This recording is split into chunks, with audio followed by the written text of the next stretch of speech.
Okay, once again, back here in the tent with the Blueberry Snow Dream Northern Lights number 5 cross. And, why am I yelling? Yeah, so we're starting to yellow here. And, that's partially senescence. Partially, these things are drying out pretty fast in here because we've got the dehue. If I haven't shown you the dehue setup yet, there it is in all its glory. Duct tape and all.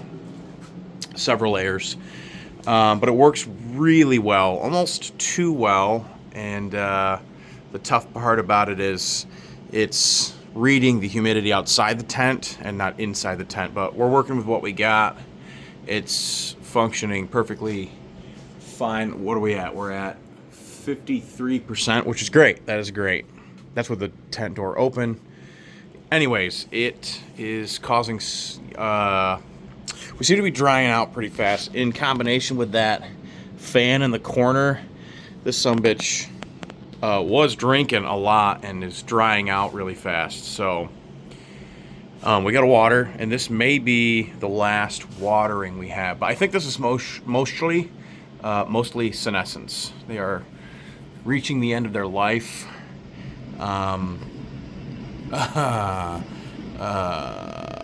Nothing major right now, just gonna do a watering, and then later on in the week we're gonna do a sniff report, a final sniff, and then they're gonna come down. If we've got some tags going on down there, but we'll get to that later. But like I said, just water for now, just water. Okay, just a quick update here. We are nearing the end, and just a few clarifications right off the jump. I think originally this girl was suffering from drought stress, because here's the dehue coming in right there, and it's running right into this grassroots fabric pot. And so I think she was maybe drying back just a little too hard, because I've been watering her more often, and she's been, I know it doesn't look it, but she's been much happier.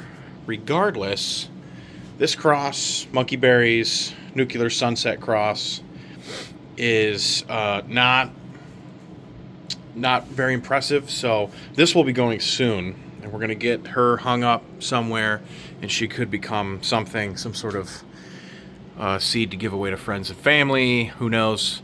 But Blueberry Snow Dream, the Blueberry Snow Dream Northern Lights cross, is also nearing its end, and we have tagged 3.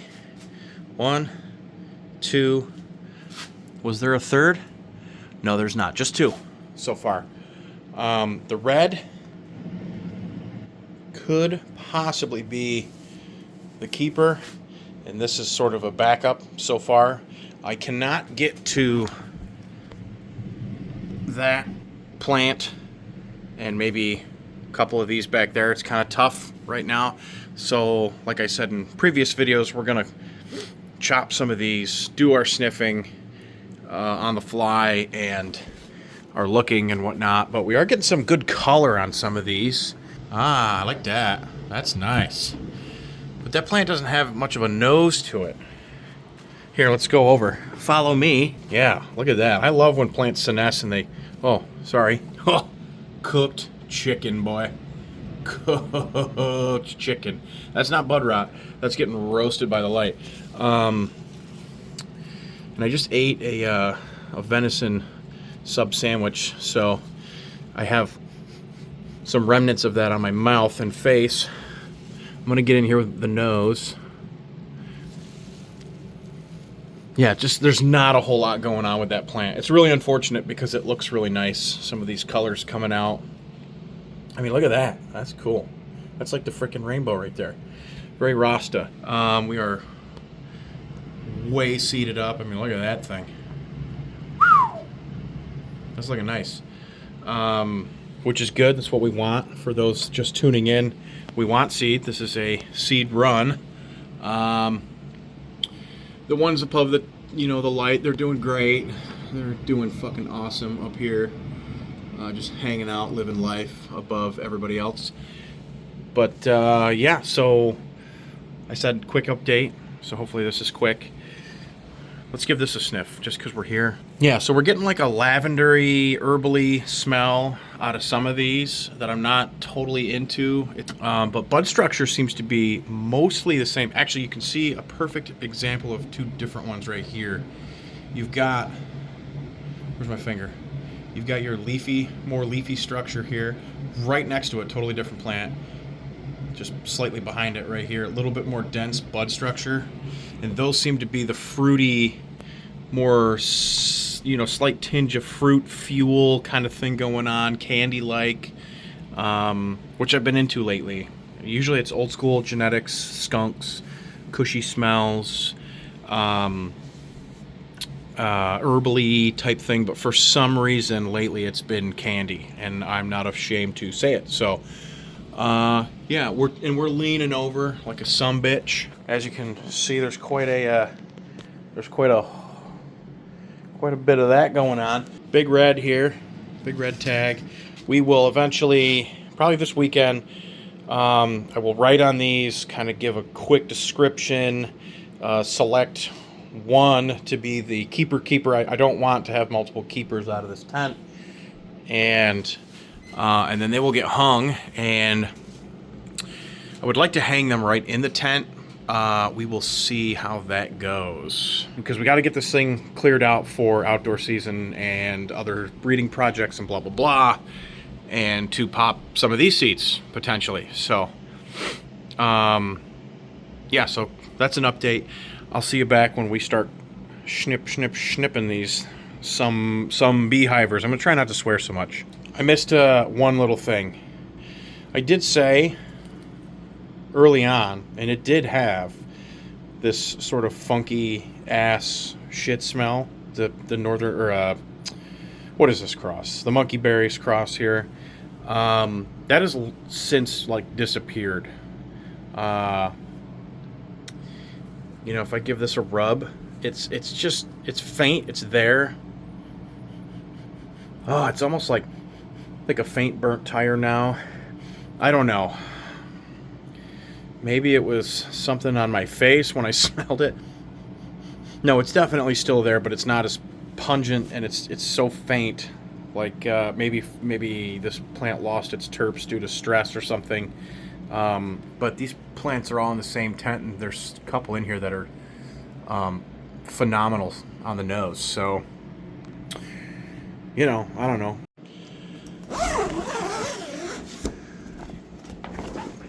Oh boy. Oh boy. We missed out on a watering. Whoops. Yeah, we skipped a day on watering to try and push these plants to doneness. Now, I could take them down now and I'd have some decent seed, but I was trying to get some more seed to mature up a little quicker with maybe an aggressive dry back, and we didn't like that. Some of this is senescence, some of this is angry at me for not watering. So today will be the last watering for both. In fact, the monkey berries might not even make it that long. And in 3 days, she's gonna get chopped down. 3 or 4 days, all of it is coming down. And I'm out of breath because I just worked out, trying to get this fat body into shape. Yeah, so, and it was so humid in here because the dehu filled up. Whoops. So, we're just pissing these plants off. I think we're gonna be just fine. No mold that I can see. But there's like burnt tippage going on and obvious death of the leaf. So she needs water, obviously. At the same time, this tent really needs to get opened up, cleaned out, and stuff for the outdoor season needs to get brought in here, or potentials, seed from one of these plants perhaps. Yeah, so we're gonna water. Oh, on another note, we still have not tagged any other plants just because I haven't had time. But this seems to be green, seems to be the keeper. I think I said red, maybe. But the red is starting to get this grassy, like losing terps, and this plant is still going strong. Yeah, even with the high humidity in here right now and the high heat, because it's starting to warm back up again, she's hanging on to the terpage. What kind of colors does she have? I was hoping for some of those beautiful fall colors out of this, but it's okay. You know, she's got like hardly any green leaf left on her. So yeah, this will probably be the last watering. And look at this, everything's like leaning over.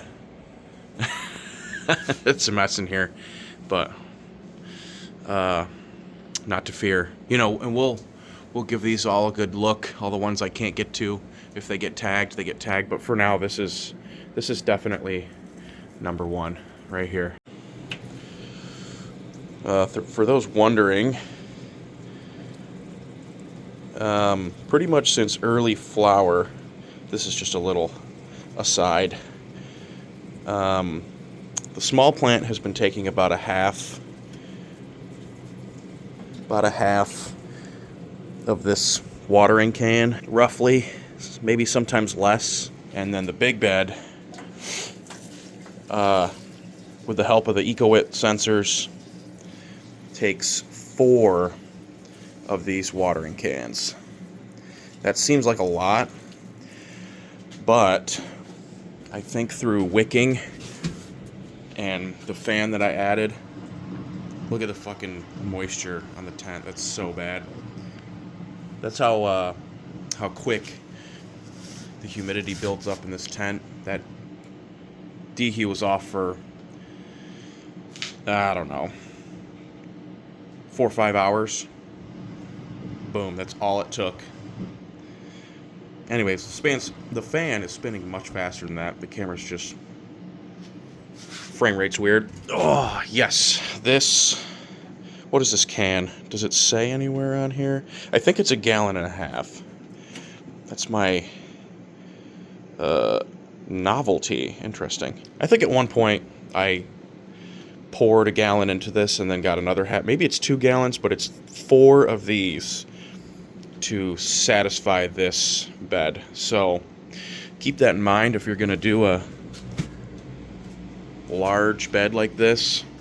It doesn't entirely, or non-permeable pot, it doesn't entirely mean you're not going to use a ton of water. Like that's, and when we were in, you know, the big drink stage, I was watering this every 3 days, according to the EcoWits. I would let them get down to about 20% to 15. 15 is really pushing it. 15 is essentially what gets you this. If you don't get on it right away, and then I would water again. But you have to remember, this is probably not a good way to go about things, because there's a lot more plant material in here than is really appropriate. You know, obviously we did a little test here and got away with it, kinda. But for 4 plants, it's probably a little different.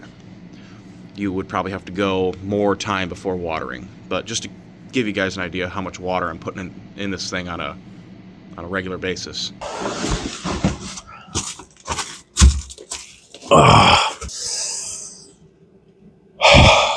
Deep breath. Oh, you know what? I'm chewing gum. I'll put that right there for your viewing pleasure. All the plants are gone.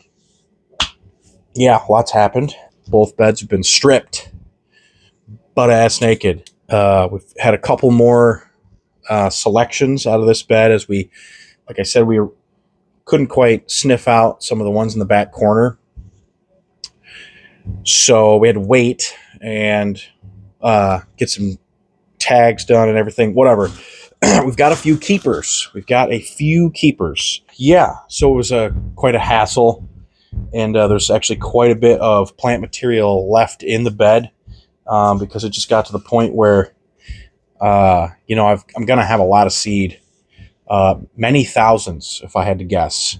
Why not mulch it back in, which is what we did, which is what I did, since I'm the only one down here in the basement. Something to note, any of the candy, fruit, slight gas phenos we were getting had hollow stems, like very aggressively hollow stems, quite a bit taller than the ones that were more Northern Lights leaning, which is interesting. I don't know if it really means anything. It's just kind of a neat little thing.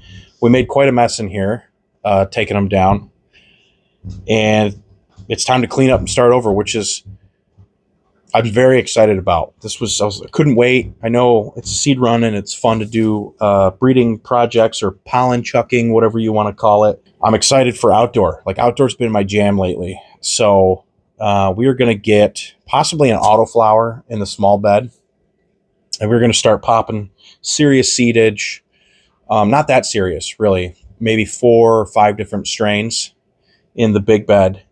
And I think I said we were going to try and re-veg. I gave that up right away. The second I started cutting these plants down, that went right out the window. So that's gone.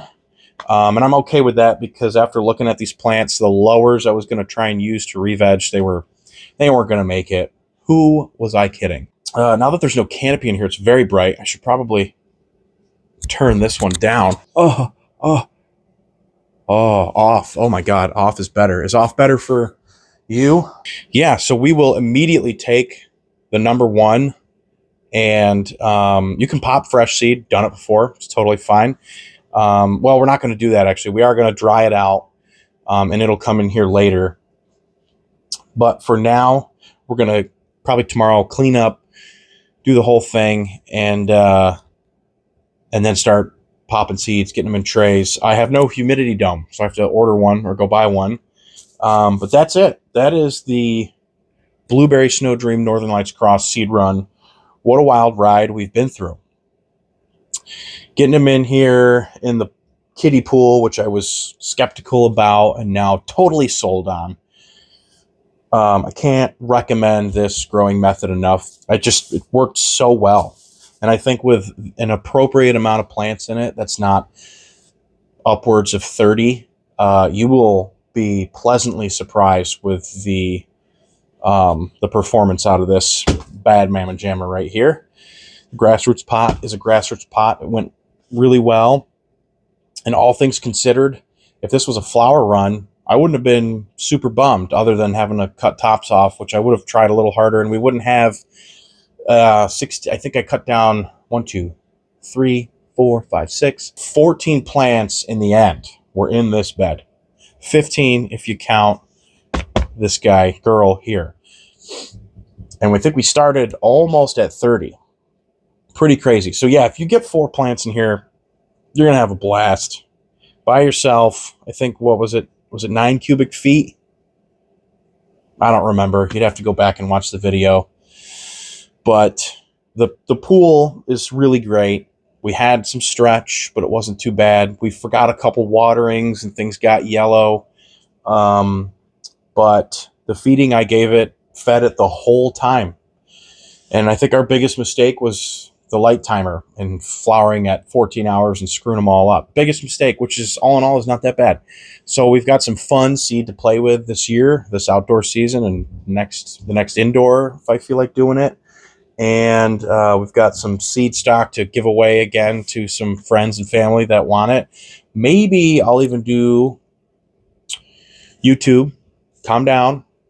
But maybe, because here's my shtick. This is going to be a little longer because this is the last episode of this grow season, or this, whatever you want to call it, season 1 of indoor gardening with me. One of my fun little goals / projects is to breed seed for locals and New Yorkers, because I live in New York State. And I believe that this state has a big gap to fill in the cannabis growing space. I'm not going to say market, because I sort of care more about the home grower than I do about commercial growing. So I'd like to find a way, in a non-sketchy way, to get seed out to New Yorkers. No offense to people outside the state, but this is the state I was born and raised in. And it would be fun to see my seed growing in other people's yards or tents or grow spaces. in the state of New York, specifically outdoors, because it would be fun to see how this outdoor bred plant grows in a similar environment, you know, whatever. I don't know. I'm trying to keep it local is what I'm trying to say. I don't know. We'll have to figure something out. Maybe, whatever. We'll stop talking about that before I get in trouble. I don't know the rules and regulations of YouTube. Also, the last video did rather well, which is odd. Fun fact, YouTube has demonetized every single video I posted except for the one about composting. They have some algorithm or bot that watches every frame and listens to every snippet of audio, I'm pretty sure. And if they catch any whiff of a cannabis plant or an F word or an S word, it seems to demonetize me, which I'm fine with. I'm not in this for the money. I'm not here to shill or get sponsors. If you haven't noticed by now, it's kind of my thing, whatever you want to call it. But the last video did very well in comparison to my other videos. So thank you. Welcome. That is the end of season 1 with the Blueberry Snow Dream Northern Lights #5 cross. I call it the house cross. This genetic I've been working with for a little bit now, over about a year. That was like a happy accident. It's time to move on to bigger and better things and on to the next projects. And pretty soon we'll be gardening outdoors in the veggie and fruit garden, which we'll be getting into a ton of that this summer and making lots of videos about that. And it won't just be all about weed. Not everything has to be about cannabis. You can grow other things in your garden. I know there's a lot of people who are like weed only, and you should try other things in your garden, both indoors and outdoors. I'm just saying. So I am rambling and soapboxing. That's it. I hope you guys enjoyed that. We're going to start another round in here very soon, and I'll see you next time. Over and out. Oh my God, my feet fell asleep. Oh, everything fell asleep. Oh my God, everything fell asleep.